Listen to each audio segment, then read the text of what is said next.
extinction of our own human species. And you have been, to me, the champion of telling the truth, of not doing it from just side research, quoting other people, but from your own experience in bringing credible people together on this issue. And I just honor you. I know we all do. We've already heard from people from all over the world who are listening to this show live and also archived later. So thank you so much for being with us. And Steve, I'm not even sure where to begin. I know you have so many projects going on. And I think it would help, too, for you to help define some of the terms, that basic terms, because some of the people listening in are new. They're advisors to decision makers in the corporate government military complex, and they are international as well. So thank you for coming on. Well, I appreciate it, and I really thank you for your courage all these years for speaking the truth about these issues. That I remember when you first came forward, it was difficult because this subject, dealing with so-called UFOs, which is a misnomer to begin with, has been so carefully by the intelligence community ridiculed and put into compartments of kookiness. And not only that, but they've then put out information that's completely false that discredits the subject. So when serious people try to deal with this issue, they tend to get tainted, and it takes a tremendous amount of internal integrity and courage, which you have, to have spoken the truth on this. And I appreciate it very much. First of all, I think we have to define some terms, as you mentioned. In my opinion, UFOs don't exist. Now, what I mean by that is that term was concocted by the intelligence community after they figured out that they were extraterrestrial vehicles, and after they already had studied the energy and propulsion systems, what the top secret document from Canada called the modus operandi of the spacecraft, and by 1954 had mastered gravity control. And I want to repeat that. October 1954, gravity control was mastered.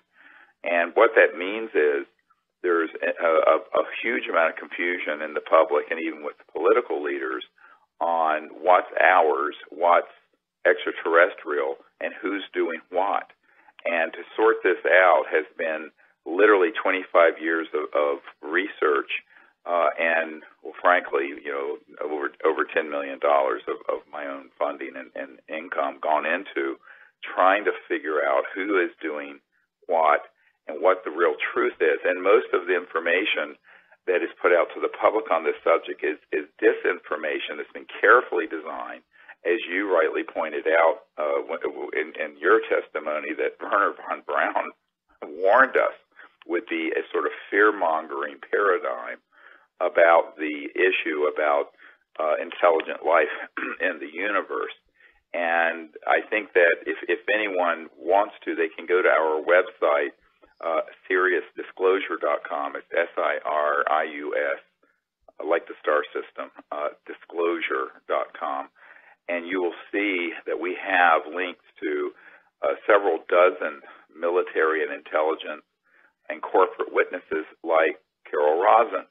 And these are people who have all signed oaths that they would testify under oath with penalty of perjury before Congress if they were not telling the truth. And I have personally interviewed now over 700 such people who have given me information, but not all of them want to come out publicly. What we need and what we're doing right now is the campaign that ends the secrecy once and for all and exposes the big lie. And the big lie is that there's a threat in outer space that we need to put weapons in space for, and in fact have already done so, and that we need to be afraid of.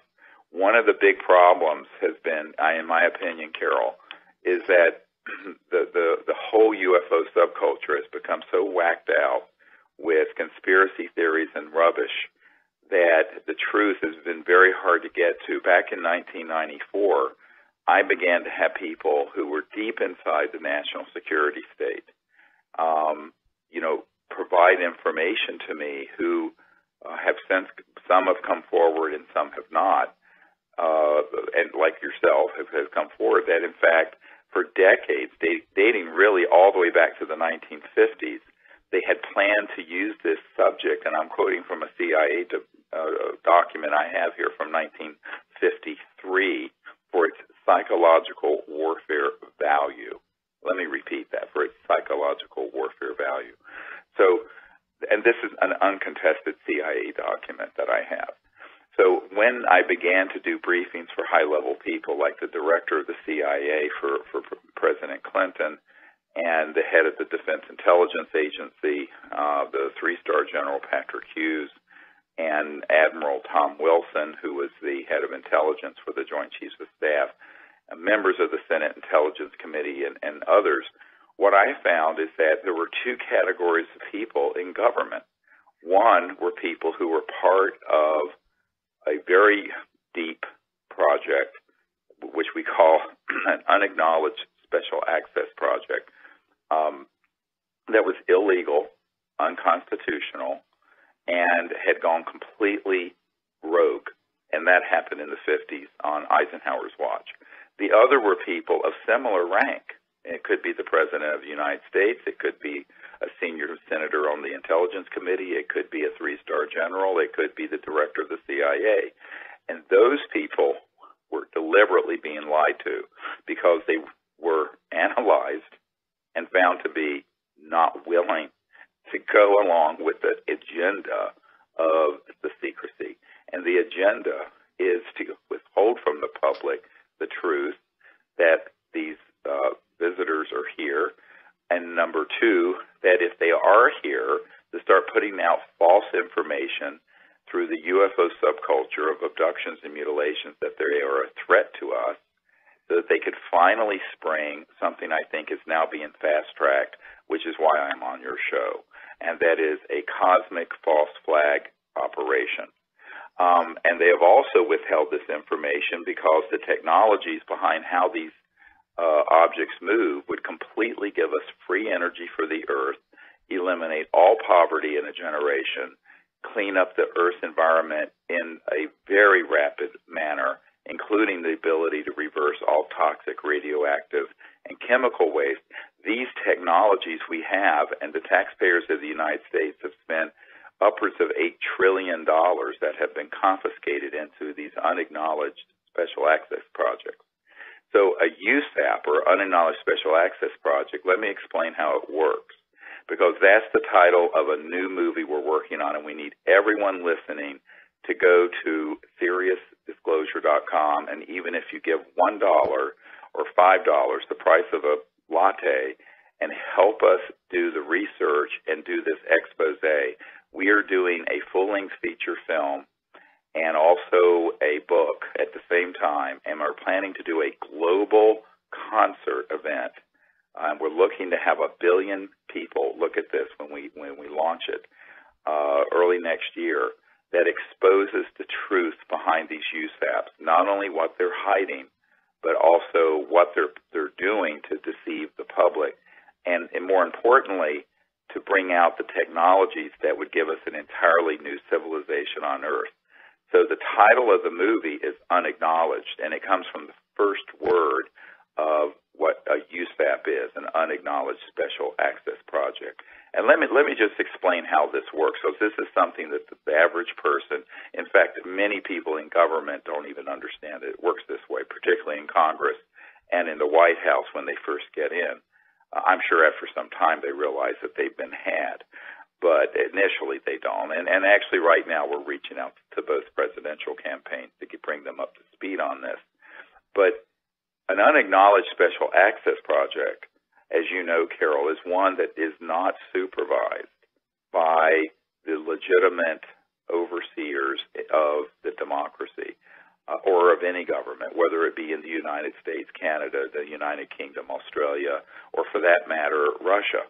These are projects that are deep black, and the men and women I know who have been in these USAPs describe it as follows. The people in that compartmented top secret operation report to only the person in charge of that operation. And even if the general or the admiral in charge of the Joint Chiefs of Staff or the Secretary of Defense were to ask them about them, they are simply to turn to them and say no such project exists. Now, I have people on my team who have been in these projects. This is not a conspiracy theory. We have upwards of $100 to $200 billion at least every year going into these super secret, unacknowledged special access projects.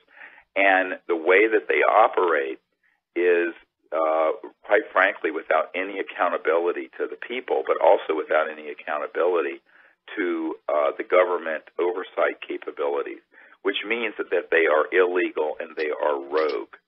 So between 1993, when I first briefed R. James Woolsey, the director of the CIA for President Bill Clinton, and 1997, we had concluded that this entity dealing with this, which has been called MAGIC, the Majority Intelligence Committee,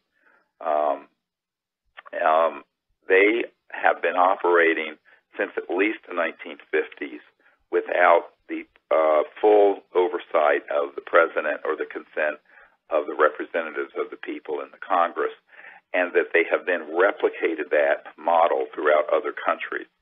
And this illegal cabal is really running the earth into the ground. And you mentioned an extinction level risk, and I'm going to talk about that during these 2 hours, not to frighten people, but to make people understand it is time to get off our hands, stop sitting on our hands. We've got to come together and unite and do something about this. The unacknowledged special access projects, or USAPs, the way that they have operated and the funding mechanisms they have are going to be exposed in this new film. And we are going to not only expose it, but we're making a call right now and doing the research for people who are whistleblowers. So anyone who has been in any of these projects, who knows how they operate, or who has dealt with the so-called UFO issue, either the ET end of it or the man-made electromagnetic devices, or the deceptive aspects of it, i.e. the stagecraft that goes into hoaxing abductions and mutilations, which, by the way, I have interviewed more than a dozen people who have been on hit squads, for lack of a better word, who have abducted humans to make it look like, quote, aliens were doing it. This is not a theory. This is absolutely fact. And yet the public, through the media and the UFO subculture, really believe there are aliens abducting people, et cetera, and so on, and that they're mutilating cattle for no good reason. What people have to understand is this is all part of the psychological warfare value of the subject, to create the specter of fear so that at some point people would accept the cost in blood and treasure of an interplanetary war. Now, let me explain that again. General Douglas MacArthur, in his last address to Congress, said World War III will be interplanetary. These lunatic psychopaths who are in these super secret projects, and make no mistake about it, they are absolute psychopaths. Those folks would love to see us have a situation that they will hoax that would make 9/11 look like a picnic day.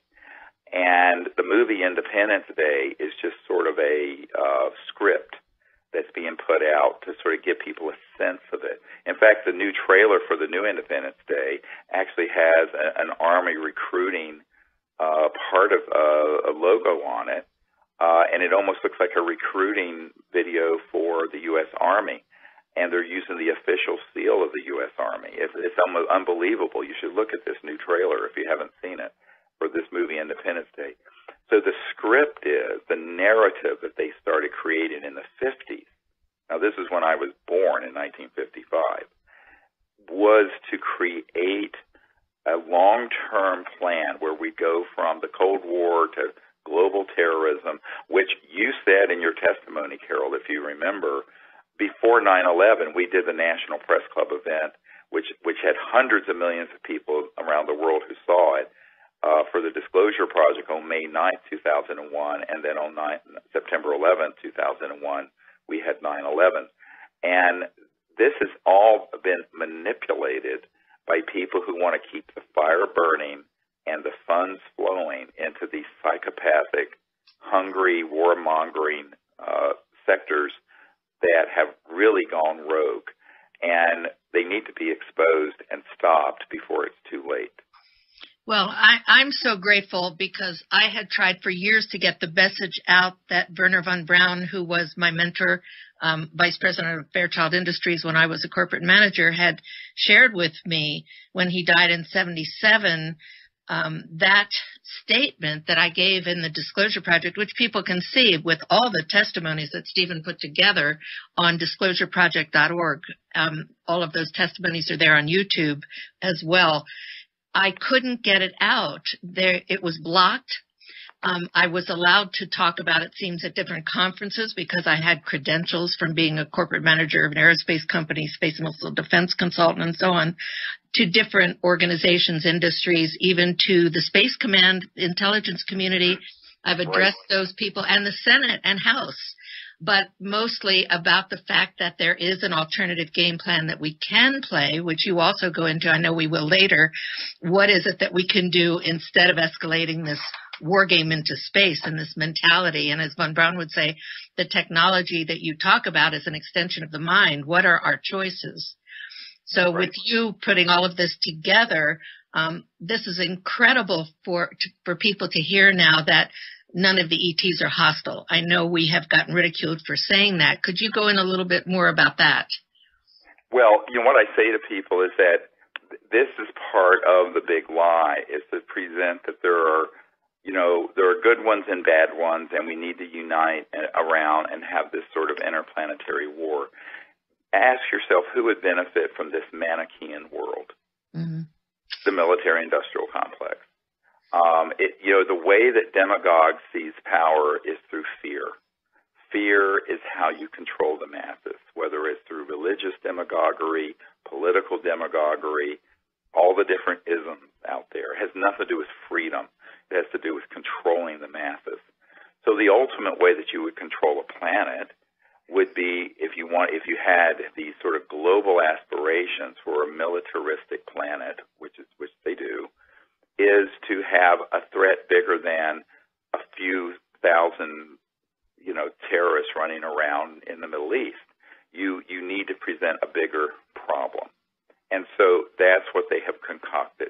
Now, I want to talk science for a moment. I mean, I know this is, you've had a science background, Carol, and I don't want to get too arcane here, but, and not only just science, but logic. Let's say you're an interstellar capable civilization, meaning you have the technology to go from one star system to another star system, okay? You're not using, what Elon Musk is doing at SpaceX, these primitive rockets that Werner von Braun first started using in World War II in the 1940s. This is really primitive junk.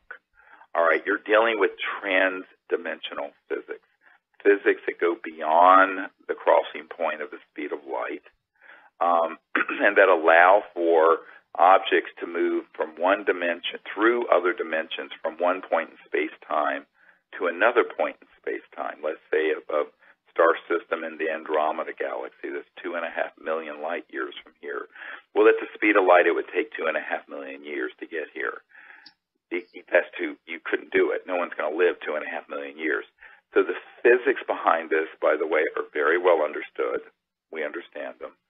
And have been studied at Lockheed Martin Skunk Works and my uncle's old company, Northrop Grumman, and other places for 70 years. Now, since World War II. Now, if you were to have this type of technological capability, the idea that as the lunatic fringe in the UFO subculture would present, that you would be there for 290 million years, warring alien races fighting over the planet Earth. Something right out of a science fiction book or some religious cult. Frankly, it doesn't pass the laugh test for anyone who has a scintilla of scientific knowledge.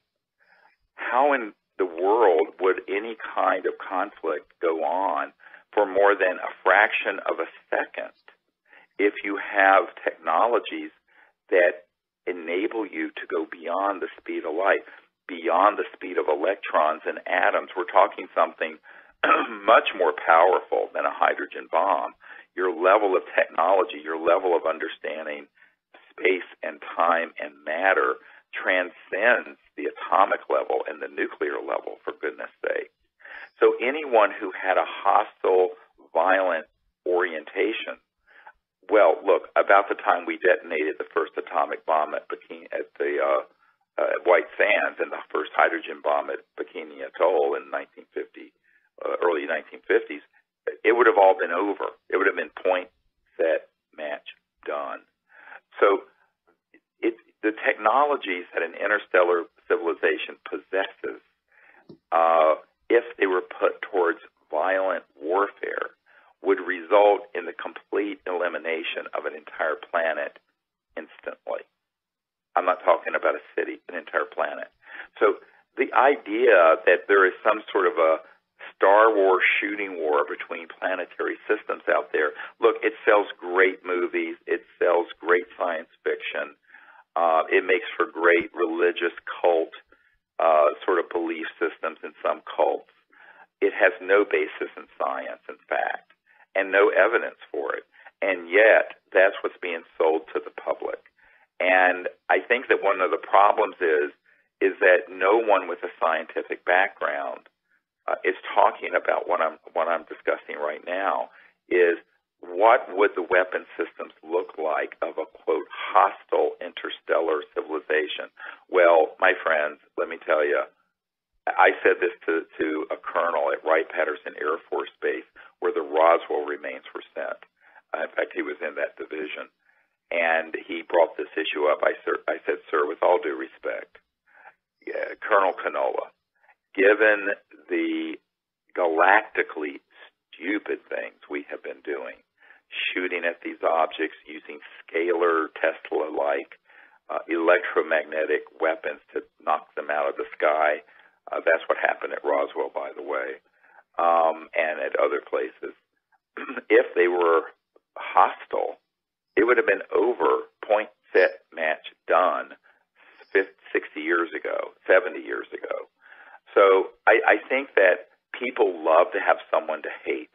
And so we have to look at what are the roots of this atavistic proclivity, this tendency to go back to this primitive of us versus them that has gotten us to this point, not only with fellow humans, but also now where we're trying to extrapolate that into space with life forms that are concerned about the Earth.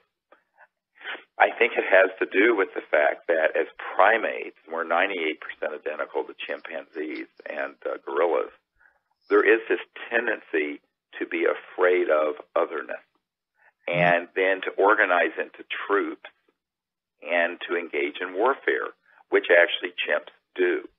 So there's this aspect of humanity that has to be transcended through higher spiritual consciousness, in my opinion, and spiritual development and rational thought. So we don't always have the default position, it's different, let's kill it. It's different, let's hate it. Whether it's gay people, whether it's black people, whether it's women, whether it's this religion or this ism or that ism, the problem with humans is that we have the default position that the otherness is something we need to hate and we need to fight and organize ultimately into organized murder around, which primates do, which is called warfare. Now, we're past the point, I think we're 100 years past the point where we needed to have large-scale war on this planet. We shouldn't have had World War I and World War II. We certainly don't want World War III, and we certainly don't want an interplanetary conflict. Now, the only way we're going to avert that is a genuine spiritual awakening, but also an expose of the manipulative people who want to put information out there that is false, disinformation, and that is designed to hit all the hot buttons of fear that result in people hating someone who is other different than them.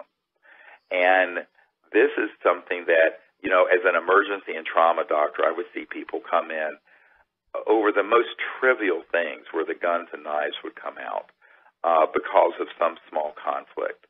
Well, those were tragedies, and I would help save their lives, and many times I did. However, now when we're talking with nuclear weapons, and beyond that, in the classified USAP world, scalar weapons that are longitudinal, scalar weapons that go at multiples of the speed of light, which we can get into if you like. Those systems were developed by humans way back in the 30s, 40s, and 50s also, and began to be experimented with. Those weapons can't be allowed to go into space any further or be used in open warfare. But they have been used. This is the whole point. There has been years where they've already been used to target these extraterrestrial vehicles. That's how we have managed to down so many of them. And I have worked with many people who have been in these covert programs where they have targeted extraterrestrial vehicles and been able to hit them and bring them down. Now, it doesn't happen every day, but when it does happen, it's a terrible tragedy. And in my briefing to General Patrick Hughes, who is the head of the Defense Intelligence Agency, which, by the way, is almost as big as the CIA. It's the in-house military intelligence and analyst group within the Pentagon. The man who is the director of that, he tried to get to the bottom of what was going on with these USAPs, and he was basically brushed off. So I was brought in to provide the briefing with one of my military advisors and someone who had worked with Eisenhower in the White House, who was an elderly lawyer at this time. And at this meeting, what was interesting is that he said, before I got into this command, I couldn't have believed any of this is true. He says, and now that I'm sitting in this chair, I know it's true, that there is a group of people who have this kind of knowledge and technology who are running amok. He says, but I don't have access to them, even though I'm the director of the Defense Intelligence Agency. And the same thing was said to me by the head of the CIA, and the same thing was said to me by the man who is the head of intelligence for the Joint Chiefs of Staff, J2, Admiral Tom Wilson. So at a certain point, you begin to realize that this problem has to be corrected by the people. How are we going to fix it? We need to have mass defection from inside these illegal covert programs. Now, I've been consulting with Danny Sheehan, who's a constitutional attorney, and a number of other experts in constitutional law, as well as some military advisors. What I devised in the 1990s was a methodology for doing this. And I want to be very careful because on this show, I'm asking right now for people to defect from the corporate world, the intelligence world, and the military world, and to go on camera with their testimony, documents, and evidence about all of this. And the way that we secured their release from their national security obligation is that by the time late 1997, early 1998 rolled around, we had made the assessment and has had it confirmed from the level of the president on down. And in fact, I had been green-lighted by the head of intelligence for the Joint Chiefs of Staff. My friend and your friend, Dr. Edgar Mitchell, was at that meeting with Admiral Tom Wilson when Admiral Wilson, turned to me personally and said, if you have people who can come forward and expose what is going on with these illegal projects, you have my blessing. Do it. He says, because they won't give me access, and I'm the head of intelligence for the Joint Chiefs of Staff of the biggest military in the world. And I said, yes, sir, we'll do everything we can. Because I had asked him, would he help us? He says, they won't give me access. Carol, I had given him a document that's a National Reconnaissance Office, NRO document, that runs the super secret spy satellites that are in space, and some of them are already weaponized, I hate to tell you, and they're killer satellites.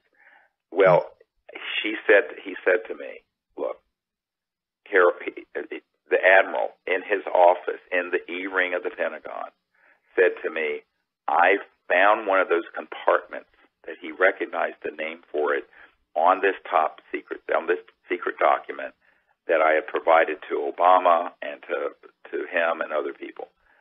And he said he got hold of that compartment, this super secret operation, and said, look, I am Admiral Tom Wilson. I'm J2, Head of Intelligence, Joint Staff. And the person on the other end of the phone said, yes, sir, we know who you are. And he says, well, I want to be read into this project, briefed on this project. Military says read into. And they said, sir, we cannot discuss this with you. And he says, why not? They said, you don't have a need to know. And he said, God damn it, I'm the head of intelligence for the Joint Chiefs of Staff of the United States. How can I not have a need to know? And they said, sir, we will not discuss this with you. And they hung up on him. So this was before I got to the meeting, because I had sent this briefing dossier prior to Edgar Mitchell and me going to the briefing. So what he said to me is that, he says, they are blocking me from doing anything. And he says, what I have learned is that the best thing I have in my weaponry is a B-2 stealth bomber. And these guys have things that can go to the speed of light and beyond that have already been developed in the Lockheed Martin Skunk Works and that can do circles around my B-2 stealth bomber. That's how he put it to me. And Edgar Mitchell was a witness to this, as were several other people. Edgar Mitchell was so inspired by you, by the way, that we connected in 1974, and I'm updating a book that he and I wrote way back then that has a lot of this kind of story in it, including honoring you, by the way. And we have documents like this. You have a lot. And I had testified before the Senate with the document that was the strategic moves for how to educate people, how to hoax this whole thing. And yet we still have, Steve, these politicians coming out. Oh, you need to send me that document. We'll put it in the film. Of course I will, yeah. And I'm very concerned now about the decision makers, the politicians, the candidates who, even if we give them these documents, how do we get them to come around and make the decisions that we want? Thank goodness you're producing. I want you to make sure we get in more hints and we do it in both hours. What to do about it? Well, there's so much people can do. I'm trying to give people the background so they understand what we're doing. Mm-hmm. So what we did following this was to do what's called a UNOD letter. Now, everyone listening needs to write this down and tell all their contacts who've ever been in the military or intelligence or corporate world about this. It's called a UNOD letter. It stands for Unless Otherwise Directed. And I did a letter, and this was going to be in the film. It went to the heads of every agency in the United States government that said the following. And by the way unless otherwise directed letter works in military circles is that if someone writes to their commander or to an agency with an unless otherwise directed letter, it says, unless otherwise directed, this is my assessment, this is what I'm going to do, unless I am otherwise directed. In other words, there's no overt act that needs to be taken after that. Mm-hmm. But you have to prove they received it. So what we did, we sent it return receipt requested and by couriers that where it was signed. And in this unless otherwise directed letter, we stated the following, that we have done briefings for all of these top people in the United States government and similar people in the United Kingdom. These people have been lied to and denied access from the president on down to this type of intelligence and compartmented operation. That is illegal and unconstitutional. Therefore, a priori, all those projects are running illegally and outside the law and cannot use the law, including the National Security Act, to enforce the secrecy of anything they are doing or any personnel, human intelligence, material, documents. Those are all fair game for disclosure because the projects themselves are illegal. And unless otherwise directed, we are going to start bringing forward, and this is what we did with the Disclosure Project, top secret documents, top secret testimony, people who were in these unacknowledged special access projects, people who had signed security oaths, and they are exonerated forever from any penalty under law because the project that is the people who are managing these secret projects are doing it in a way that is illegal and unconstitutional. Do you know from late 1997 and early 1990, I gave them a 60-day period to respond. From that time until now, no one orally or verbally or in writing has gotten back to me and said, you are wrong. No one. And in fact, I've gotten more and more confirmation that we are right. What this means is anyone who's at the Lockheed Martin Skunk Works Cube in the high desert underground in California, anyone at SAIC, anyone at MITRE Corporation, anyone at Booz Allen Hamilton, anyone with Northrop Grumman, Boeing, anybody with the CIA, NSA, Department of Defense, any branch of the military, et cetera, and so on, in this country or in our ally countries that have information, documents, material, physical proof, you can bring it to me and we will disclose it. And you are not going to be subject to any penalties. Now, this takes courage, but that's what people have been doing. You were courageous. Other people have been courageous. We need to have this is when I say that we have launched the campaign that ends the secrecy. We're not doing a campaign to ask the political leaders to do something because they're the emperor that has no clothes. We, the people, are going to do it because we, the people, have been asked to do it by the head of intelligence for the Joint Chiefs of Staff of the United States of America, who was himself blocked from these projects. So this is what people have to understand. They have to listen very carefully with what I'm saying. I'm being very, very precise in what I'm saying.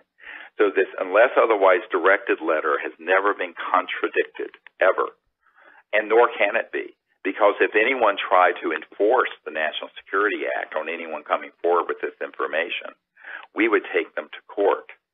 And even if it was an in-camera proceeding, we'd be able to prove that there were these high-ranking people in both the Congress, the White House, the Pentagon, and CIA that absolutely were denied access and were lied to, actively lied to in real time while they were in office, not as former CIA directors or former members of the Senate or former congressmen, but when they were in those positions of responsibility. And it's not one or two, it's dozens of them that I have met with. Now, there are a lot of posers out there in this disclosure movement who claim they're a lobbyist for the UFOs and this and that. Those are people who've never met with anyone in actual power. We have. Okay, I want to be really clear about that. This is the real deal here. And this is not a fantasy. It's serious stuff. And I say this with absolute authority, that these unacknowledged special access projects are criminal enterprises. They are, in fact, Danny Sheehan and I concluded, they're the biggest racketeering influence corrupt organization on earth, RICO. And if we wanted to, we could do a civilian invocation of the RICO laws and go after them. But it would be a very expensive legal battle. It's better just simply to say, okay, this stuff, boom, all hits the light of day. And so what we're doing with Unacknowledged, both the film and the book, and with the movement that will continue on and on and on into the future, this isn't a one-shot deal, is to have a steady level of defection to people who are patriotic for not only their country but for humanity, and bring out the truth about this. So we want people who are whistleblowers, who know about any and all aspects of this, and there is a special contact box at our website, which is SiriusDisclosure.com, SIRIUS Disclosure.com. And if you want to see some of our videos, you can go to our YouTube channel, which is YouTube.com/S like Sirius, S Disclosure. So it's youtube.com, S Disclosure. And if you want to contribute to the film, the movie, and the movement, it is fundraising.seriousdisclosure.com. So we need help from millions of people, really. This is a huge movement that we need to launch, that we have launched already, but that we want to go to the second big exponential burst of disclosure on this, because Carol, we're running out of time. Because, when you came forward in 2000 and gave that interview, and then in 2001 at the National Press Club, 9/11 hadn't even happened yet. What you said was so prescient and predictive. Well, and of course, part of your testimony was that Wernher von Braun talked about the hoaxing of an alien threat in space by these psychopath, military-industrial, warmongering nut jobs. And frankly, now we're seeing the signs everywhere that this is being fast-tracked. And in the last few months, in the last few weeks even, we have seen indications that they're going to try to fast-track this, and the only way to avert it is to expose it in advance. Imagine if someone had exposed what was going to happen on 9/11 before 9/11 happened. You see what I'm saying? That's what we've got to do. It really is. I mean, I don't want to be melodramatic. It is the fate of the world here. I'm one of those people out here who I've been written up, introduced as an optimistic, idealistic realist, but I think if people knew how pessimistic and depressed I've been lately, I know that this is something people relate to, because I'm getting hundreds of letters from people that say things like that. And what I hear from what you're doing is it's not just giving us hope. I don't even want to hear the hope thing anymore. What I want to hear is what you're doing. What are the facts, not the fiction that people present as facts? And what are the real facts that lead us to a new vision? I've been working on getting a treaty signed with a wonderful group of people. The former Minister of Defense of Canada, whom you know very well, one of our witnesses, the Honorable Paul Hellyer, who's also done the show, as have Abe Krieger, who was 37 years Boeing executive. He actually put together the U.S.-Soviet part of the International Space Station, worked on the lunar orbiter. We have some great people, including, of course, Edgar Mitchell and you, and people that have come up with different elements to this treaty. Will Miller, who's one of our advisors too, also contributed to making sure that we're grounded, but not in an earthbound way, bound, capital Bound way, but with a cosmic higher frequency of consciousness applied to whatever we put out now. And if people want to read that treaty, by the way, it's on peaceinspace.com.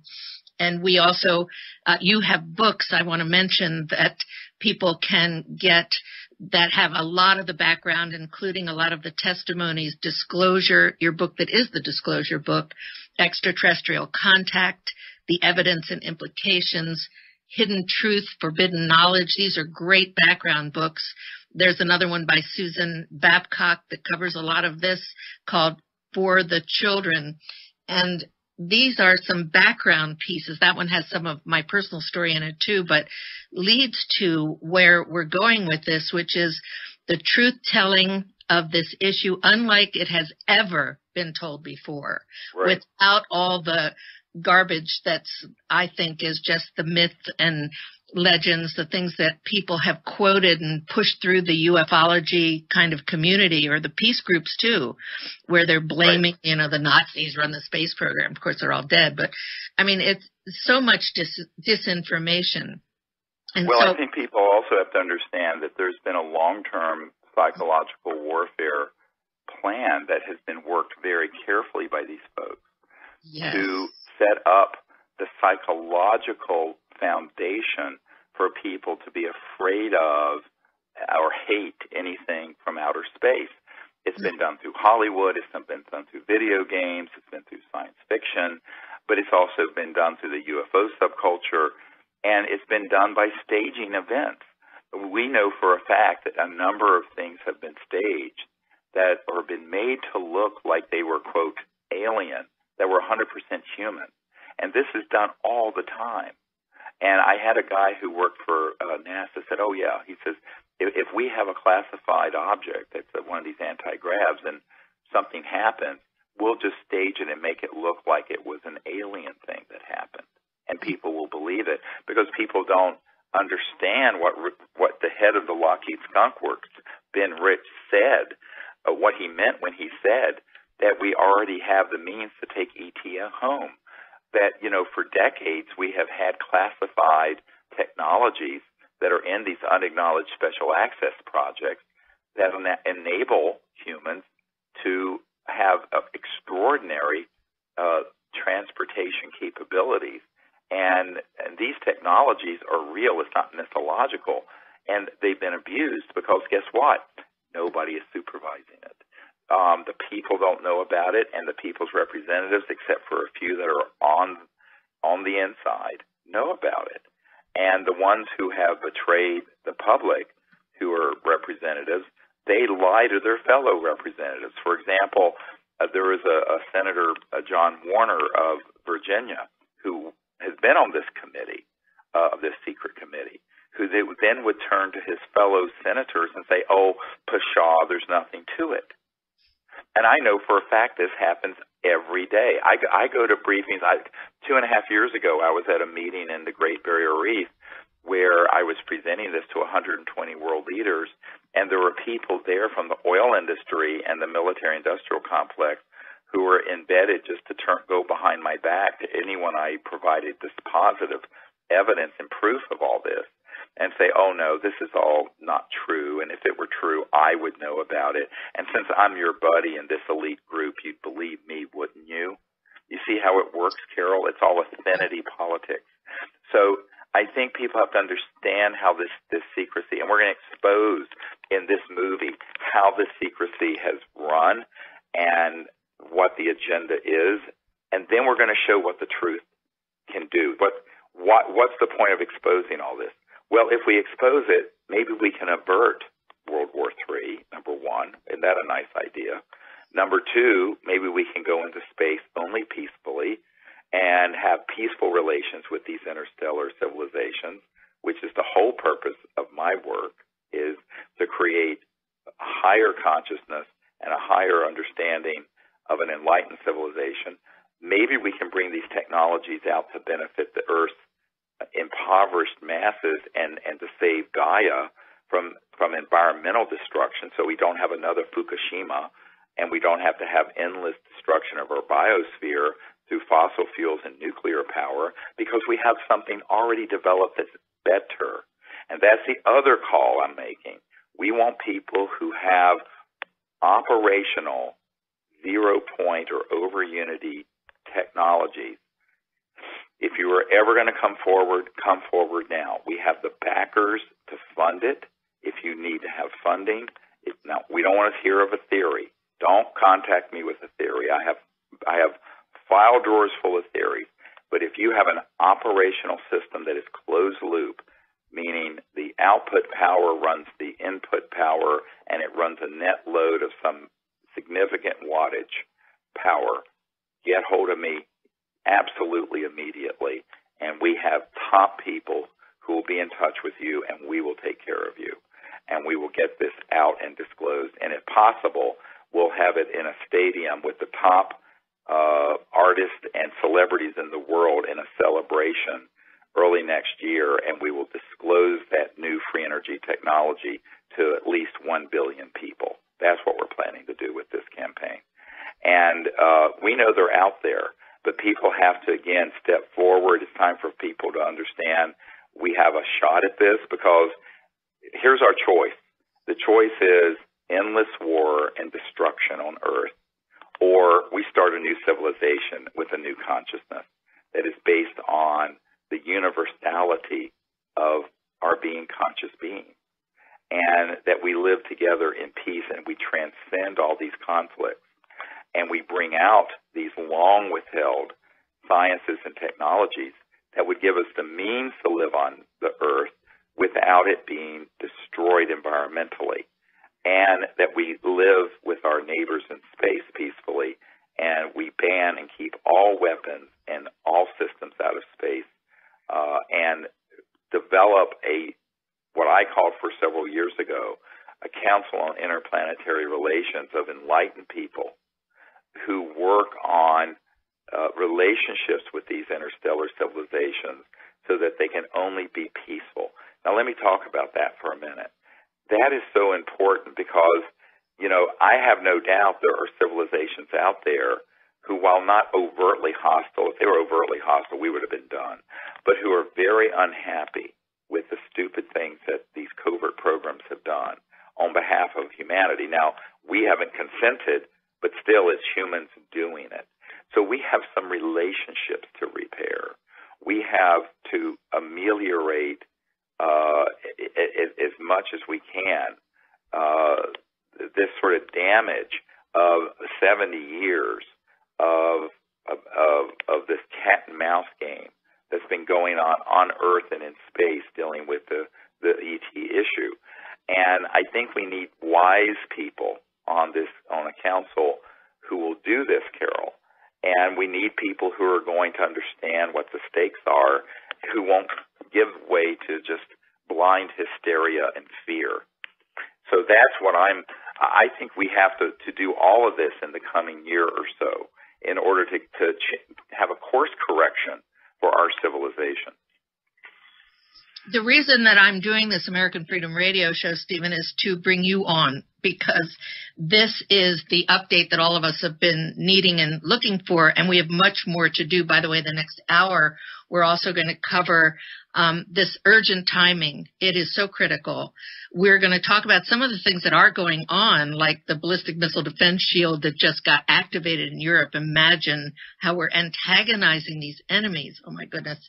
And we'll talk more about relations, solutions. I know people want to hear more about what you mean by a spiritual awakening that has to happen, because we have some candidates and politicians, decision makers out there that don't sound too spiritually awake to me.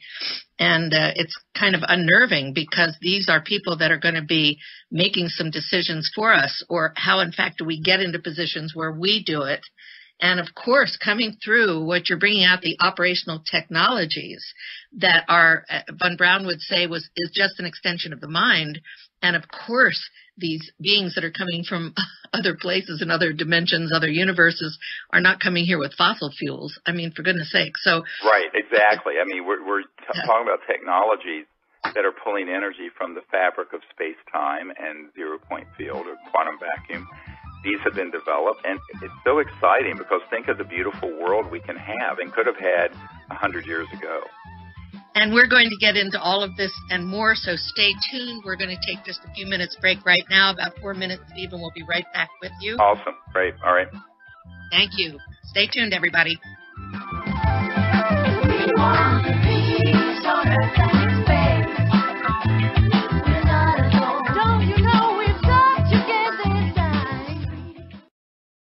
No rules, no taboo topics, no fear of doom, We are American Freedom Radio.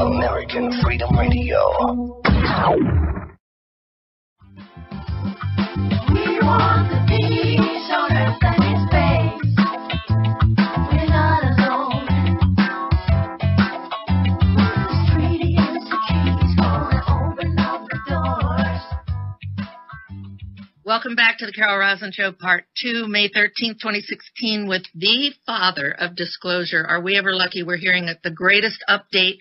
I hope you heard Part 1. If not, go back to it. Thanks for coming back, because in this last segment here, we're going to cover a lot of different issues and topics that people have been asking Dr. Greer about, and it's all related to the timing, the exposure of the real truth, the facts about the peaceful uses of space that we can have, the treaty, the stories, but relations with Earth beings and space beings is such an interesting topic, because we're not getting along too well on Earth, Stephen. How in the world are we going to get our consciousness raised to be able to get along in space with the cosmic beings? What do we do? Well, I think this is the central issue, is that we have 100 years where we have been deliberately miseducated on so many issues, and demagogues always find a way to divide people into camps of warring camps. And so we first have to realize what is the foundation of interplanetary relations, but of human relations, now that we're a global civilization. Well, it isn't the color of your skin. It isn't even your level of wealth. It isn't the culture you're from. It's this very elemental aspect of, I call it the deep spirituality without all the religious trappings, and that is the aspect of consciousness and the science of consciousness. And that the mind itself, the cosmic mind, which has now been proven through scientific studies at Princeton with Dr. John, who I've spoken with. I'm working with Adam Curry, who is his protege. Mm-hmm. The conscious mind is actually an omnipresent field that connects all of us. And this is where, you in the meditative state, when you go into deep and silent meditation, and you end up experiencing this non-local mind, the aspect of the mind that's everywhere, that is a real experience that humans have had since the dawn of humanity. And that, if we begin to look at it, is the foundation for us understanding. When you look into the eyes of another human, the light of awareness is there, and that awareness within that person and yourself is a singularity. As Schrodinger said, he said in 1908, and this is the father of modern particle wave theory and quantum mechanics. He said, Erwin Schrodinger said, the total number of minds in the universe is one. That is, it's a singularity. Well, now it's been proven through different scientific, very well-controlled tests that is actually the case. So an extraterrestrial person, let's call it a person, is conscious also. So the foundation for our relationship with that ET would be the same as it would be with someone from the Congo who may be living in a mud hut. They are conscious, sentient beings. And when I first started off on this journey, I started this as the Center for the Study of Extraterrestrial Intelligence and started the CE5 initiative, which is when humans willingly make open contact with these civilizations. And we have done this thousands of times. I just returned from Arizona in the wilderness where we had amazing contact experiences with these civilizations. I was training about 25 people. And what I tell people is that the foundation for that ability is already within every single human being. So this is the spiritual way. If people understand the singularity of the light of consciousness. And so you can look at an infinite amount of diversity, which is beautiful, but instead of fighting over the diversity, find this point of commonality. What is the common link? And the common link is that we're all conscious and sentient. And when you begin to think about that, but also have meditative experiences in it, this is the heart of compassion the Buddha talked about, where we are all one. We are each other. We are all one being. And that is the dawning of compassion. So this sort of spiritual awareness is going to have to be the foundation. It can't just be an intellectualization and political effort. So we're going to have our intellectual and political efforts guided by a higher spiritual awareness that has also now been scientifically verified. And that is that the conscious mind is this infinite field, and it actually is a single field of consciousness shining and refracting within every individual person. And so when you begin to think about that, not your individuality isn't the same as someone else's, but the light of consciousness whereby you are awake, that awakeness, that essence of awareness, that is one. And so understanding that is a beautiful thing. And that's what we have to also bring.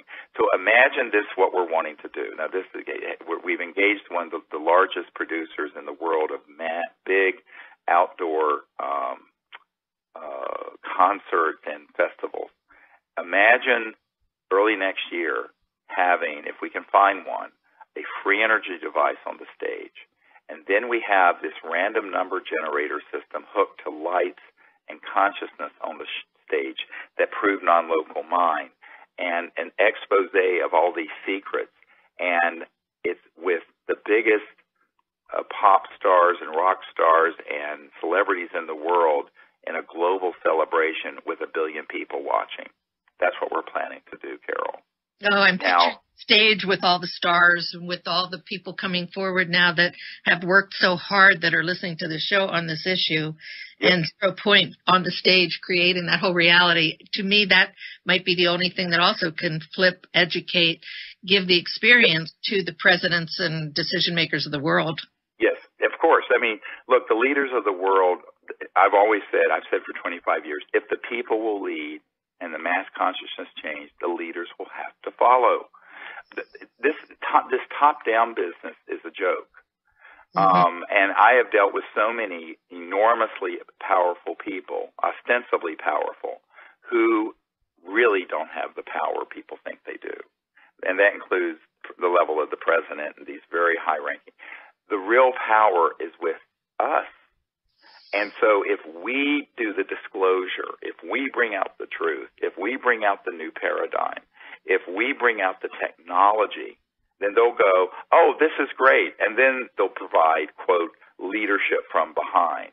In other words, as someone said to me, on the really big changes in society, people who are in power always come in secondarily.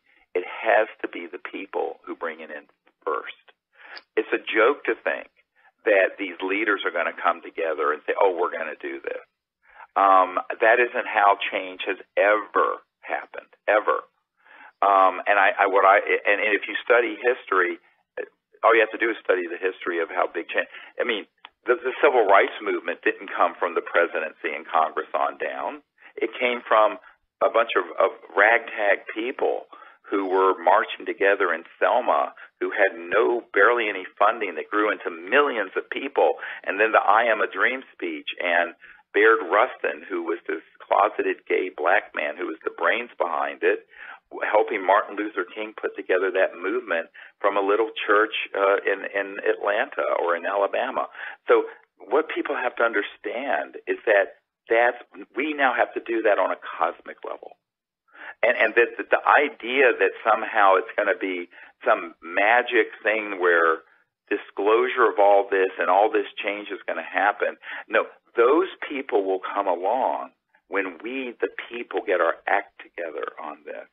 And I've been saying that for 25 years. The only reason I went to the leaders between 1993 and 2000, before you and I and others did this public disclosure project, was to offer them the opportunity to be part of it, and they took a pass. Why? You know why? Why? Courage. They didn't have the courage. They didn't have the courage to see this big of a change happen. I have met with so many people, and the bottom line it isn't money, it isn't power, it isn't your position. It's, do you have the courage of your convictions? Well, I didn't have the courage until I sat down with you and Emily. Emily really talked me into doing the disclosure project because it was my responsibility to do my little part. But I think it's ego. I mean, there's so much of a massive egomania going on, narcissistic oriented, which, as you know, is one of the most difficult things to deal with, narcissism. And so how do we get the courage up in these decision makers? I mean, listen to these candidates. If you say national security, yeah, I'm interested in the disclosure UFO issue because of my concerns about national security. Well, that's the code, of course, to escalate the war game. Or, let's build more wars and not get to know people and what's actually going on, and destroy and rape and kill and put on uniforms and get put down as heroes to do it. It's ego. Right. It's ego, but it's also ignorance. But in dealing with this issue, it has a lot to do with courage. It's easier not to rock the boat. So we're talking about a change that, let's face it, in terms of the paradigm, A, we're not alone in the universe. B, we already have the technologies to go beyond the speed of light. C, these free energy technologies would get rid of every oil company, public utility, gas, coal, nuclear power, etc., and solar panel and windmill on the planet. Now we're talking hundreds or thousands of trillions of dollars in assets and a revolution macroeconomically like you have never seen. Wow, and I'm a educator by background, so I'm hearing your curriculum getting developed. Yes, and so what you have to understand here is that this is about having the courage to see a change happen that should have happened decades ago and has been forestalled with other agendas, the war agendas, control agendas, and ultimately it gets into macroeconomic control. And I talked to the Honorable Paul Hellyer, the Minister of Defense, former Minister of Defense of Canada, who is himself a macroeconomic expert, that this is where the rubber meets the road. You know, it isn't about that there's some big boogeyman threat out there. It's about the fact that if the actual real truth was provided, not the false disclosure that I'm afraid is being fast-tracked, because recently in the New York Times has been covering the Clinton campaign interest in this. The Army Chief of Staff gave a talk a couple weeks ago about the threats we're facing in the future, including little green men, the new rollout of the new Independence Day film with the Army logo and recruiting poster being embedded in the trailer. I see certain things happening where back in the early mid-90s, I wrote a paper, When Disclosure Serves Secrecy.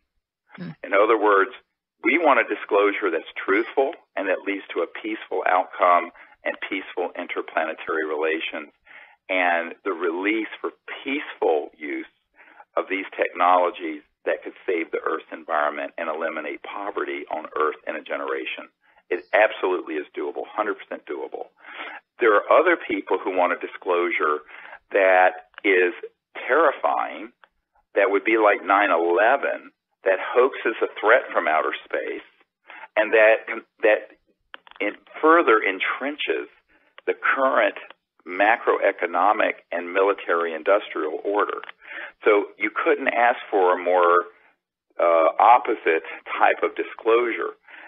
I'm concerned about this because they've also found, I don't know, witting or unwitting mouthpieces, even in the pop culture world. You have a man who followed my work and who I spent time educating on this, who is the lead singer for Blink-182, Tom DeLonge, recently on a radio show saying basically that the aliens have caused all the problems on Earth and that we need to fight them. And he's getting this information from people inside the Pentagon who are sending him out as a mouthpiece, providing this absolutely false and disinformation to the young people to try to get them afraid of the ETs and to get their support as recruits in this next war. So I think we're going to have to be very frank. I mean, and it was horrifying for me to see Tom DeLonge go off in that direction. But the point I'm making is we need to have wiser and calmer heads begin to prevail. We need to have a disclosure that is about the truth and not about things that just add kerosene to the fire. And this is going to not be done by the entrenched interest in Washington or Moscow or anywhere else.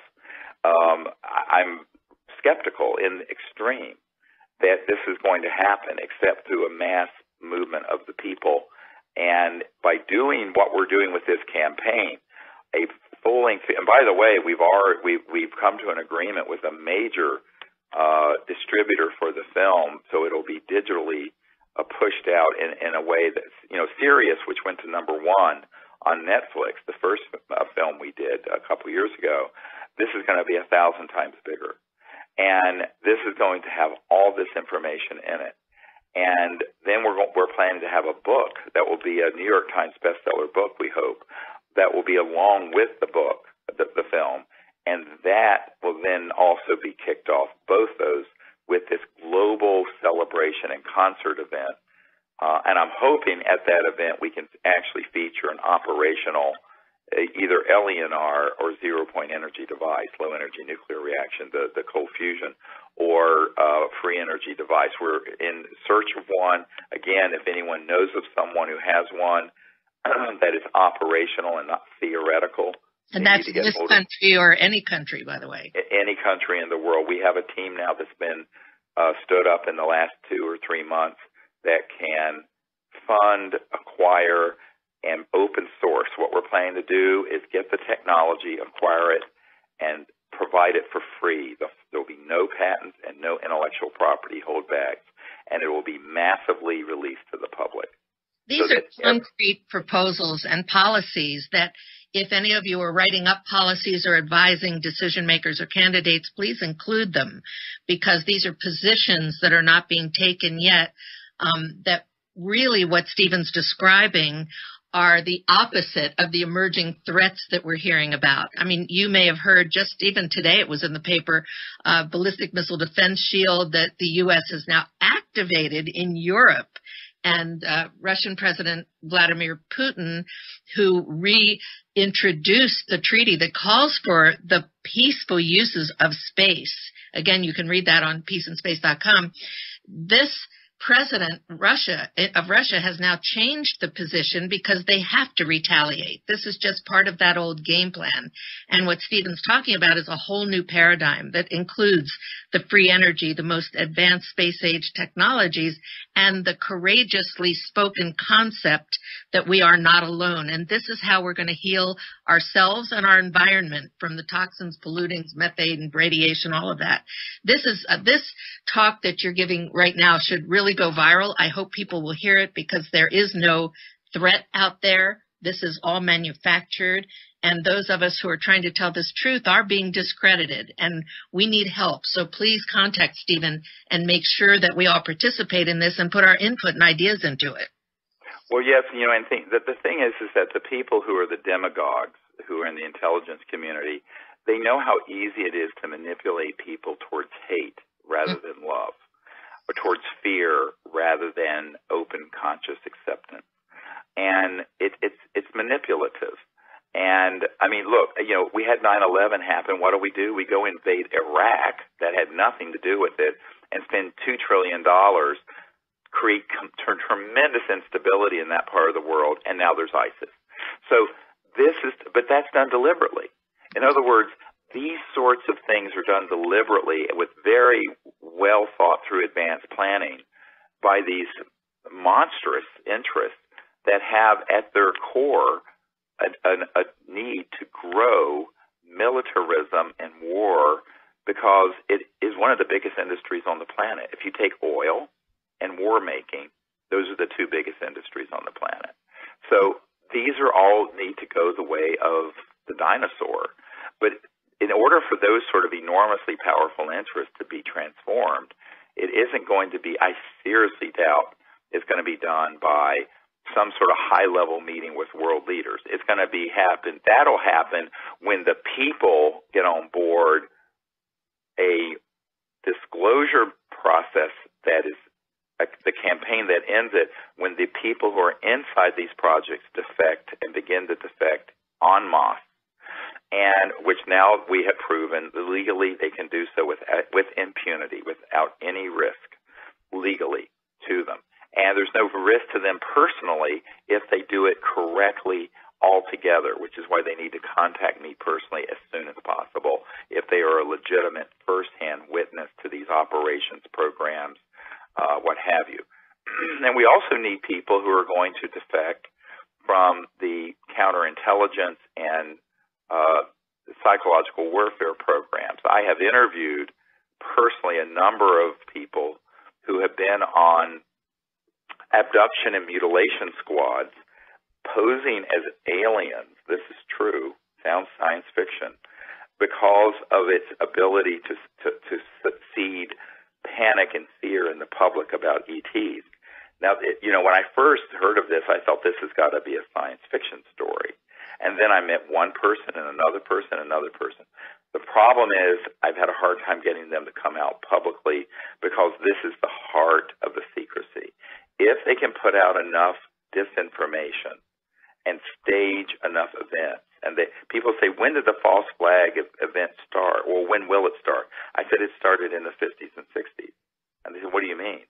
I said, the mass amount of information that's out there on the UFO and ET issue have been people reporting events that have been designed, and they were designed in the 50s, to use man-made craft that look like UFO, creatures that look like aliens that are stagecraft and man-made, and to engage in these criminal attacks on people. And people say, oh, you don't think abductions have happened? I say, oh, I know they have, but they're not being done by who you think they are. And people are stunned when they hear this. I said, look, before I ever got on the scene in the 1980s, Martin Cannon wrote a whole thing called The Controllers, talking about the military involvement with abductions. And Dr. John Altshuler, a fellow medical doctor in Denver, was the supreme, I mean, he was by far the best researcher on all the animal mutilations. And he told me, he says, we concluded that using high-tech classified systems, it was humans doing these mutilations, making it look like aliens, so that people like Linda Moon Howard write books like The Alien Harvest to scare the hell out of people that now the aliens are coming to carve you up into pieces of meat. It's all a hoax. Hoax, hoax, hoax. And what you have to realize is that the technologies to hoax it were developed by the 50s. By 1954, all of those technologies had been developed to stagecraft this. Now, I'll tell you something scarier. And you don't know, this was before you got involved, Carol, but I mean, everyone needs to listen very carefully to this. In 1997, I had a gathering in Washington, and it wasn't open to the public. This was when we were still trying to get the leaders that you keep talking about to do something about this. And we had a meeting for members of Congress and senior White House staff at the Westin in Georgetown. And I had my initial, Edgar Mitchell was there. We had our initial group of witnesses who were whistleblowers. One of the men who was there was a man who had been on an interagency committee that back in the 70s, in 74, where he told me that they already had all the plans using man-made looking UFOs and other, quote, stagecraft. And he says we could hit a button and launch something that would look like Independence Day. He says everyone would think it was alien, and it's 100% this covert group staging it. And that's what he was going to testify to in front of members of Congress who were there. I mean, Congressman Dan Burton, the man who is head of the Government Reform and Oversight Committee, was there, who issued 1,000 subpoenas on the blue dress and I call it the blowjob heard around the world. It's silliness during the Clinton impeachment period.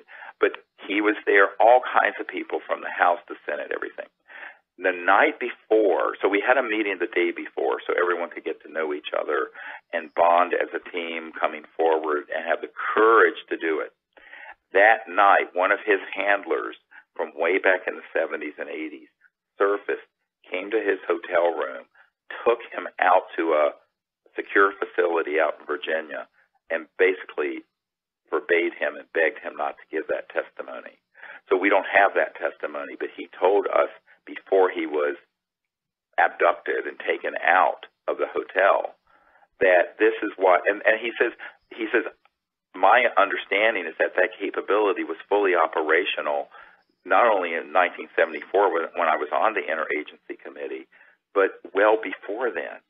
So we're sitting ducks here. At any time they can hit a button, launch a bunch of things that would look, quote, alien, and they were 100% staged by humans, making it look like a threat from outer space. That capability exists. It's got to be exposed. People who are on the inside who know of those capabilities need to come forward and speak the truth, because otherwise we're talking like the Gulf of Tonkin in the Vietnam War, where we exaggerated and staged the attack on our warships so that President Johnson and the Congress would greatly expand the Vietnam War into that disaster, or a situation like 9/11, but something much worse.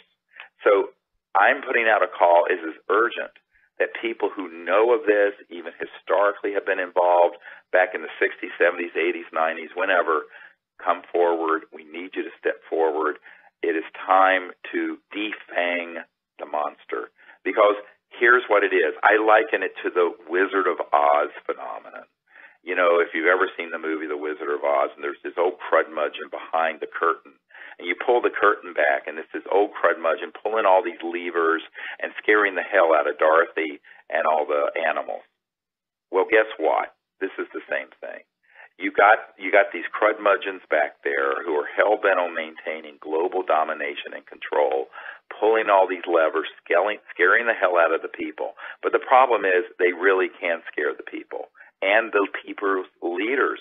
Remember, the nature of these unacknowledged special access projects, they're highly compartmented. Even people at the level of the presidential intelligence don't know all the compartments and what's going on.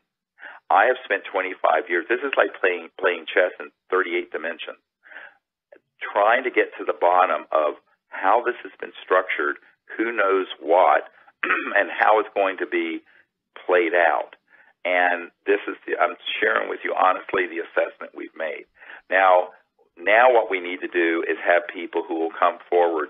I mean, it's been wonderful that these men and women have come forward who have told me these things privately, who are very credible. However, we need people who are going to say it on the record, and they need to say it in this film, on the book, and to the public. Because if you expose this kind of nonsense before it happens, it can't happen. Because it's like the Who when they said we won't be fooled again. Well, guess what? We have been fooled again and again and again. Well, this one, Carol, you know, and I know from what you were told by Werner von Braun, this is the big one. We can't be fooled by this one. So this is when we really got to pull out all the stops and move this information out. And when we do, then even the leaders of the world will understand what they're not getting in the presidential daily briefing. If you think the presidential daily briefing has any of this material in it, you're delusional. They don't have access. The presidential level of briefing doesn't reach to these unacknowledged projects. So that's why we named the movie Unacknowledged. I mean, people go, where did this name come from? Well, this is where it came from. This is the most important show, personally, I have ever heard, and your message is what's making it so important. The punchline, the pivotal piece of this information is that it's a hoax, that there is no enemy coming to us from outer space to steal our ovaries and sperms and turn us into gold-mining slaves. It's not going to happen. And right. No, it's a total nonsensical idea, but it plays with the public because let's look at this, Carol. Even today, there are tribal wars going on around the world and in the Middle East or in American cities where one gang or group after another is raping and killing one other group. And so it's so easy for people to extrapolate the human experience and do an anthropocentric projection onto these extraterrestrial civilizations. And the intelligence community knows this. They know this is why this document from 1953, talking about the psychological warfare value of the subject, it was signed by the CIA director at that point. This is why this is so important, is that, and it was referring to the UFO matter and the psychological warfare value it had. I have another document where it's talking about engaging Disney Studios. This is not a controversial CIA document. This is in a box of a huge box of CIA documents I got after I briefed the CIA director. And this document talks about engaging Disney Studios in the 50s to make movies about aliens that would be along these lines or that were just kooky little green men stuff. And as you know, the OSS that became the CIA used to have Disney do the propaganda films during World War II for the military. So the Hollywood nexus here is very important that people understand. And through this sort of infotainment, entertainment messaging, this has been going on for over 60 years. And this document is going to be in the movie. I have it. I have the document where when Marilyn Monroe was going to blow the whistle on all this, and the big mole hunter and leak stopper at the CIA didn't want her to go public with what she had heard from Jack Kennedy during their affair about the ETs. And it says in the document, the objects from outer space recovered in New Mexico in the 1940s. I'm quoting.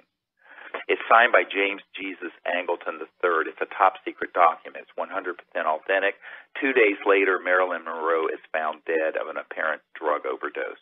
Nonsense. Burl Ives, the actor and singer, was on my board. He said, we all know that Marilyn Monroe wasn't killed, but we know she was murdered, but we never knew why. And when I gave Burl Ives that document, he almost fell out of his chair. That's going to be in this movie. You can't believe in what the archive is we have. And it's all coming out. It's all going to be in this. Wow. I could tell you, people, that Stephen has been attacked, ridiculed, threatened. I have too. Terrible things have happened we don't even need to go into now to us. But I think in my memoirs I want to name names because it's so horrible. But what you're presenting here is that warning, and also a call to, I think, the people listening to this to, again, get this message out there. Imagine if 1 million or 2 people wrote to the 2 presidents of countries that actually initiated the call to preserve the peace in space, to prevent the permanent basing of incredible, yet to be imagined by most, weapons that they're planning on putting up there. And it's imminent. It is imminent. Right. And we and not only that, but there's these unacknowledged projects that are running amok. Yes. That are already doing this stuff. Mm-hmm. So you have 2 tracks here. You have the track that's the conventional government game and geopolitical competition. And then you have the unacknowledged track that actually is transnational, that has been going on for 50, 60 years, that's already doing this stuff, and which is completely out of control. This is the whole point. These unacknowledged special access projects are so out of control, they have become an existential threat to Earth. And it's not the ETs that are a threat, it's this unacknowledged special access project nexus of programs. And they're a threat in 2 ways. First, by trying to provoke ETs into a response by targeting and shooting down their spacecraft, which has happened dozens of times. By number 2, hoaxing a threat when there is none, and then stampeding the world into sort of a panic like 9/11. And then number 3, by withholding the free energy technologies and suppressing them, up to and including, all kinds of intimidation, which is causing us to live in an 1800s paradigm with coal and oil, which should have been retired 70 years ago. And even nuclear power, which is a disaster. If you doubt it, go visit Fukushima or Chernobyl. We don't need these toxic, life-destroying energy forms. We have these other ones, but guess what? That would decentralize the macroeconomic power. And now this gets to the crux of it. Because if we had a peaceful world where people weren't united around a common enemy, every village and home and whatever would be self-sufficient when you had free energy so that you could have heating, air conditioning, power, agriculture, whatever, provided by zero-cost, zero-point energy or LENR systems. So when you have that kind of world, you don't have this big centralized system of gangbangsters and what I call the financial military industrial complex that are sitting atop the power structure. The power literally and literally in terms of energy power and metaphorically in terms of political power then goes to the local level globally. So on the one hand, we'll be very interconnected as we are now communication-wise, but we will begin to be transportation and have free energy and very self-sufficient. So every home, village, what have you, would be self-sufficient. You wouldn't be tied into super tankers coming out of the Middle East or transmission lines coming out of Con Ed or whatever your utility company is. So, and of course, we're leading to that. Now, what do you say to the people? Sorry to interrupt you, but I know I want to get this in. What do you say to the people who say, well, gee, my job is in coal, my job is in electricity, my job is in this? How do we address this job critical situation of how people are going to be living in the new vision? well, it's a very important thing. First of all, there has got to be a plan. First, you're going to have a 15-year transition. It's not like you disclose this information and every car and home in America suddenly has this. And this is the problem. We're running out of time to do it, Carol. I've been involved with 25 years of this now.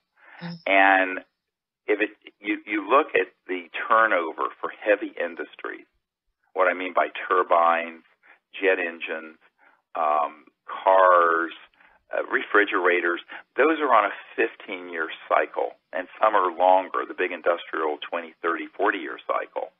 So this is this is like the Marshall Plan that rebuilt Europe, but 1,000 times bigger, because we're talking about retooling the entire planet with these kinds of technologies. So first of all, it isn't going to happen instantly. Secondly, we barely have enough time to do it if we went full bore and all this came out in the next year. Thirdly, where there is economic displacement, and there'll be, there's going to have to be a compassionate social support system put in place so that those people have transition income that support them at the level where they can live in a dignified way while they're being retrained into these new high-tech energy sector technology, which we have done a very poor job of doing.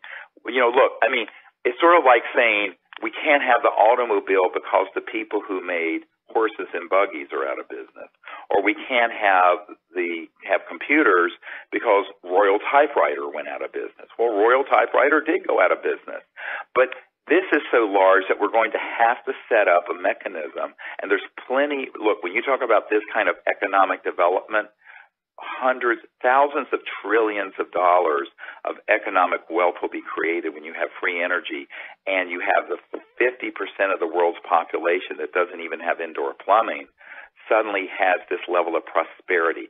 The amount of wealth that can be created in the world is mind-boggling. We can have 1,000 corporations as big as Apple just to get this job done and get the transition done. So there'll be enough wealth that will be developed from this in terms of economic growth, because right now we're way underdeveloped. We're living almost like in a Dixonian world of soot and filth and 1880s coal-fired power plants and gas power plants and transmission lines.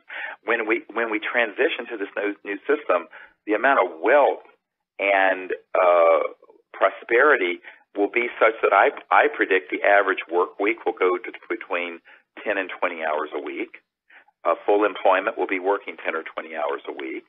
There'll be time for creative pursuits, the pursuit of higher states of consciousness, and also the ability to put a social safety net so that no one is living in the kind of poverty we see in Appalachia or in the developing the so-called third world. But that has to be done as a matter of policy. And I think that, to say that we can't let this technology out because of the displacement in the relatively small percentage of people who work in the energy sector, it would be like saying you can't have the internet and computers because the people who made Royal Typewriters would be out of business. It just isn't the way you develop a civilization. And besides the point, if we stay on the path we're on, we're melting both polar ice caps, the oceans are dying, we have global climate change, and on top of it, we have resource depletion. We have to do this. So it isn't a matter of if we do this, it's when. And the when should have been in the 1950s or before, but I wasn't around to do this, and neither were you. We have the situation we've been handed. So we have to be realistic and say, okay, now we're in a genuine global emergency. And all of these things are coming together, the interplanetary peace issue, the free energy issue, having peaceful contact, and this whole macroeconomic order that has grown up around a centralized energy and financial system that is inherently corrupt.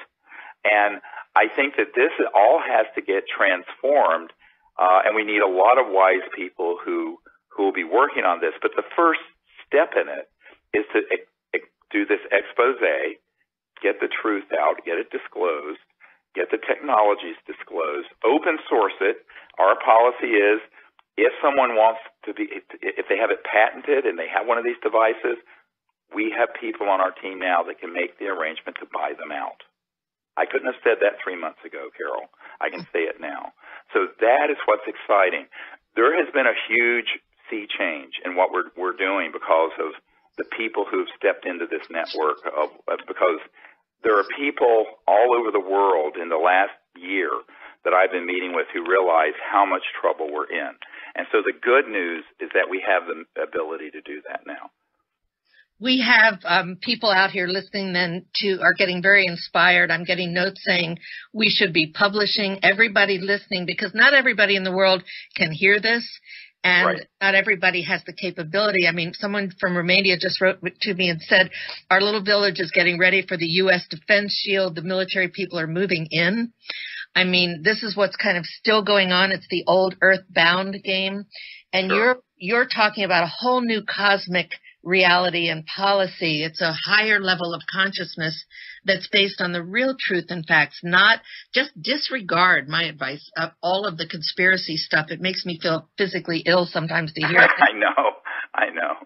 And look at the new technologies. Go to the websites where you see innovations and start talking about them so we can present a new vision. And I think that's what you're presenting, Steve, that's just so brilliant. People can be self-sufficient. They can learn how to farm. It's a whole new way of life.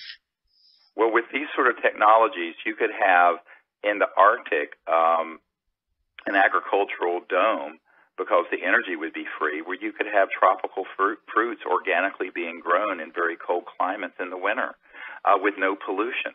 So it's a total different world once you make this basic change, but that's why it's been kept secret.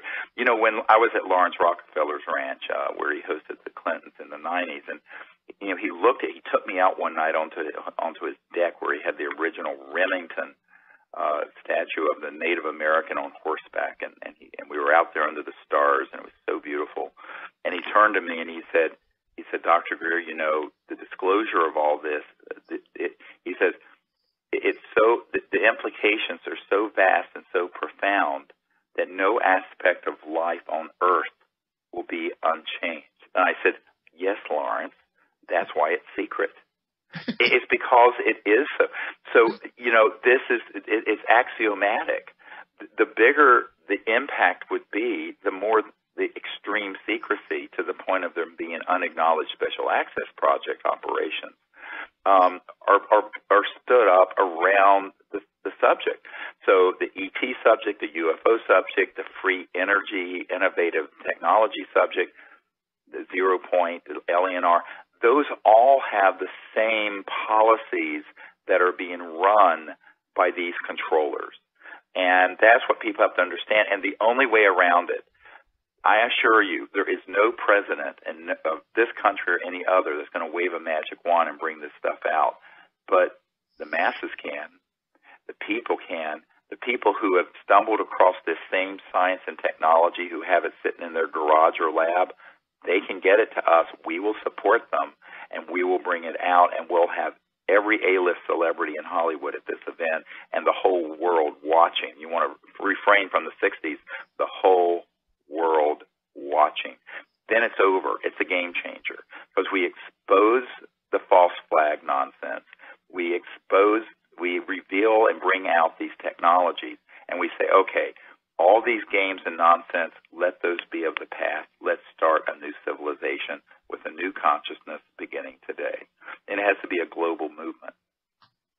So these are points that when you're putting together your new interviews, your curriculum, your publications, when you're making contact with whomever you want to, that you may be able to influence, who's making a decision in your local community, in this country, around the world, these are points that Stephen's bringing out that I'm hoping everybody will share as widely as you possibly can, because these shields that are going up, the disinformation, the discrediting, is what's prevailing right now. And this is the breakthrough time. We are not going to get another chance in history. I agree. It's sort of do or die, and all the writings on the wall. When you have periodicals like the New York Times that have had an official policy of never covering this subject and about Hillary and John Podesta, her campaign chairman, dealing and talking about UFOs. When you have the Army Chief of Staff talking about the future battles with little green men, when you have the Army having its promotional stuff cross-promoted on the trailer for Independence Day, when you have, a rock star being fed disinformation about how aliens have caused all the problems on Earth and we have to go to some big war with them, that's a militaristic approach to this whole issue of space, talking on big radio shows and coming out with information and books and movies, you know that someone has pulled the trigger on what Werner von Braun, Carol, warned you on his deathbed about. That's what I'm telling. That's what I'm here to tell everyone. That's why I'm on your show today. Thank you. And the courage that you have and that we all have to have, and yours is courageous and it's contagious. And that's what I feel when I hear you too, because my Space Careers book was just taken by two guys who write about space weapons, by the way, and all of a sudden it removed the quote by Andropov that said the Russians were ready way back in the days of President Andropov to sign a treaty for peace in space and to not test ASATs unless somebody else tested these anti-satellite weapons.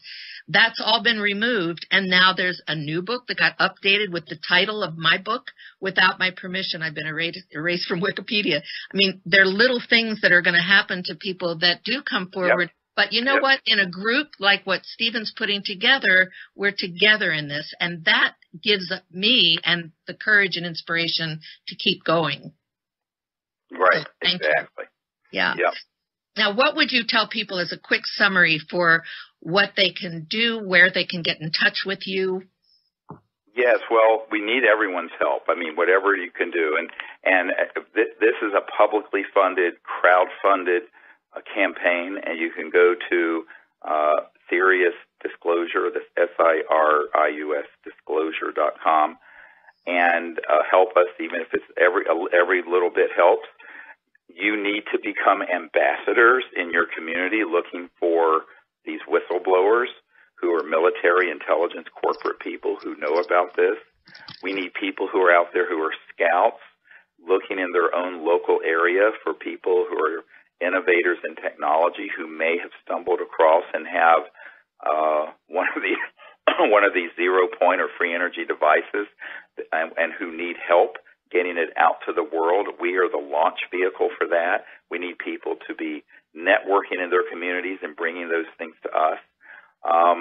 We need people to just spread the word about what the campaign is by putting it on their Facebook page and tweeting it and blogging on it and networking it to people in their community, because, it's not like we're doing this with some sort of $1 billion presidential campaign. We're doing this very grassroots and very organically, and so we need people to help do that for us and get the word out. Very good. And your website and your email contact information? Yeah, SiriusDisclosure.com, and if you go to the website, you'll see on the toolbar under contact all the different categories. If you're a military witness, if you're a media person, whatever it is, or just info, and you can contact us through that website. Okay, and mine is, of course, spacetreaty@gmail.com, and peaceinspace.com is the website. We have a chance now, folks, to build a new policy, a whole new curriculum for the world. And what I hear you saying, Stephen, is that we've been pretty earthbound in all the decision-making that's been taking place.